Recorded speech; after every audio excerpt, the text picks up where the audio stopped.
Ada used to say she had married the perfect man. Not because he was rich. Not because he was overly romantic. But because from the very first day of their marriage, Jack carried their home like it was his personal responsibility to protect her from stress. "Your money is your money," he would always tell her with a smile. "If I can provide for us, then let me." And he did. He paid the rent before she remembered it was due. Filled the kitchen before the food ran low. Fixed broken taps, replaced bad bulbs, paid electricity bills, and still came home every evening asking if she was okay. At first, Ada felt lucky. Then she got the job. A massive offer from an international company. The kind of job people prayed and fasted for. The salary alone was enough to change her life completely. But it wasn't just the salary. There was a furnished apartment in Lekki. A brand new SUV. Travel allowances. Bonuses. Medical packages. Even monthly wardrobe support. Ada stared at the employment letter that night with trembling hands. "This changes everything," she whispered. And somehow, that sentence became the beginning of the problem. Because the next person she called was her friend, Sandra. Sandra screamed with excitement after hearing the offer. But after the congratulations came silence. Then came the poison. "Just don't make the mistake most married women make." Ada frowned. "What mistake?" "Don't tell your husband everything." Ada laughed immediately. "Why would I hide it?" Sandra's voice dropped lower, more serious now. "Because men change when they realize their wives earn more than them." Ada tried to defend Jack instantly. "No, not Jack. He's different." "That's what they all say," Sandra replied quickly. "Today he's acting supportive because he thinks he's the provider. The moment he knows your real worth, his ego will start reacting." Ada stayed quiet. Sandra continued. "Don't tell him the full salary.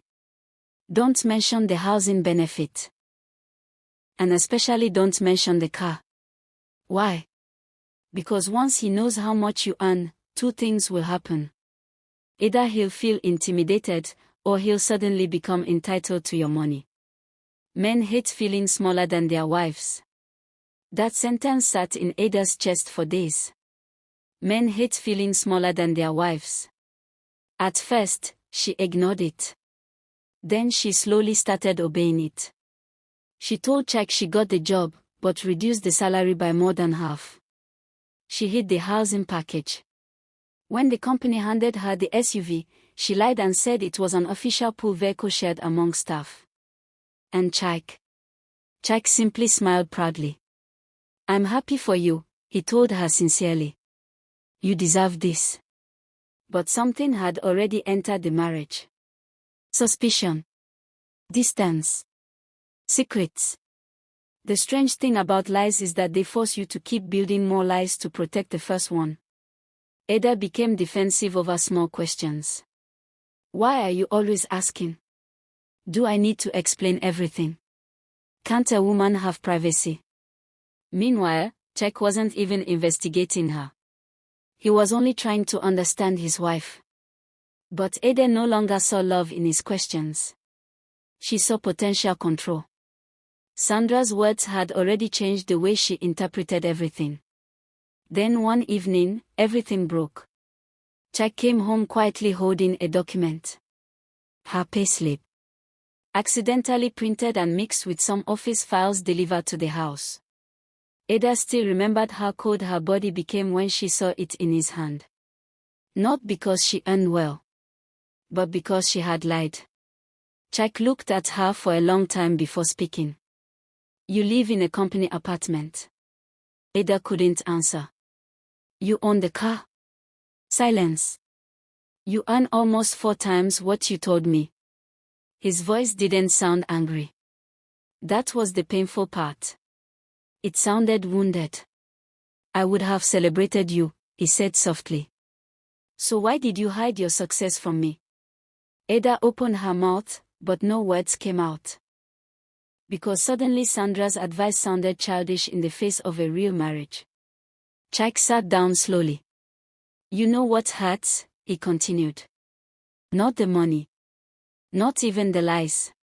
What hurts is realizing somebody convinced my wife that I would hate her for succeeding. Ada felt tears burn her eyes. Because it was true. The man who had spent their marriage trying to make life easier for her had never once competed with her. But fear had convinced her to compete with him first. And in trying to protect herself from a battle that never existed, she created one. That night, Ada finally understood something many people learned too late. Not every advice from a friend is wisdom. Sometimes it is insecurity speaking through experience.